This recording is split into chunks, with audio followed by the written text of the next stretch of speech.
ఈ రోజు నేనైతే మీకోసం అయితే ఒక రిస్క్ తీసుకోబోతున్నా. ఏంటి అంటే ఈ రోజు నేను ఊబర్, ర్యాపిడో, పోర్టర్ ఈ 3 యాప్స్లో 6 అవర్స్ వర్క్ అయిపోతున్నా. ఈ 6 అవర్స్కి నాకెంత మనీ వచ్చిందో మీకు లాస్ట్లో చూపిస్తా. నాకైతే పోర్టర్లో పెద్ద పార్సల్ ఆర్డర్ అయితే పడ్డది. డ్రాప్ లొకేషన్ వచ్చేసి గండి మైసమ్మ, 19 కిలోమీటర్స్ డ్రాప్ అయితే ఉంది.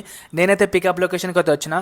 కస్టమర్ నాకైతే ఒక పేపర్ బిల్ అయితే ఇచ్చిండు. దాన్ని మడిచి కవర్లో పెట్టుకున్నా. మళ్ళీ పోతే చాలా పెద్ద ప్రాబ్లం అవుతుందని. సో ఇక్కడ పార్సల్లో ప్రతి ఒక్కటి ఇంపార్టెంటే, ప్రతి ఒక్కదాన్ని జాగ్రత్తగా తీసుకోవాలి. కస్టమర్ ఇచ్చిన పార్సల్ని తీసుకున్నా. మీకైతే నా డ్రాప్ లొకేషన్ కూడా చూపిస్తా. సో కస్టమర్ ఇచ్చిన పార్సల్ తీసుకొని నేనైతే హాయిగా వెళ్ళిపోతున్నా. సో మీరు ఇక్కడ చూసుకోవచ్చు నా డ్రాప్ లొకేషన్ ఎంత దూరం ఉందో. గండి మైసమ్మ దగ్గర ఉంది.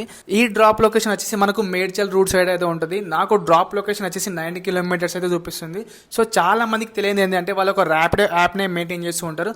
మీరు కూడా ఊబర్, పోర్టర్ యాప్ని మెయింటైన్ చేసుకోండి. ఎందుకంటే మనకు నైట్ టైం చేసే వాళ్ళకైతే ఊబర్ యాప్ వాల్యూ తెలుస్తుంది. కావాలంటే నా ప్రీవియస్ వీడియో చెక్ చేసుకోండి. ఊబర్ యాప్ నాకు ఎంత హెల్ప్ అయిందో. మీకు ర్యాపిడోలో ఆర్డర్ పడినప్పుడు ఊబర్లో ఆర్డర్ పడుతుంటాయి. అది మీకు చాలా హెల్ప్ అయితే ఉంటుంది. పోర్టల్లో కూడా మీకు లాంగ్ ఆర్డర్ పడుతూ ఉంటాయి. మీకు మొత్తం పార్సల్ ఆర్డర్ పడుతూ ఉంటుంది. సో మీరు ఈ 3 యాప్స్ మెయింటైన్ చేస్తే మీకు ఎక్కువ అమౌంట్ ఎర్నింగ్ చేసుకోవడానికి అవకాశం అయితే ఉంటుంది. నేనైతే డ్రాప్ లొకేషన్కి అయితే వచ్చేస్తున్నా. చూడండి, నేను ఈ రైడ్ ఎండ్ చేసిన తర్వాత నాకు ఎంత అమౌంట్ వచ్చిందో మీకైతే చూపిస్తా. నేనైతే రైడ్ అయితే ఎండ్ చేస్తున్నా. నాకు ఈ రైడ్కి వచ్చిన అమౌంట్ ఎంత అంటే 212 రూపీస్. నేను 6 అవర్ ర్యాపిడోలో వర్క్ చేసానికి ర్యాపిడోలో వచ్చిన అమౌంట్ ఎంత అంటే 868 రూపీస్. టోటల్ నాకు వచ్చిన అమౌంట్ ఎంత అంటే 1080 రూపీస్. అండ్ నాకైతే ఊబర్ అయితే ఆర్డర్ అయితే నేనైతే తీసుకోలేదు. సో మీరు కూడా పార్ట్ టైం వర్క్ చేయాలనుకుంటే ఈ 3 యాప్స్ మెయింటైన్ చేయండి.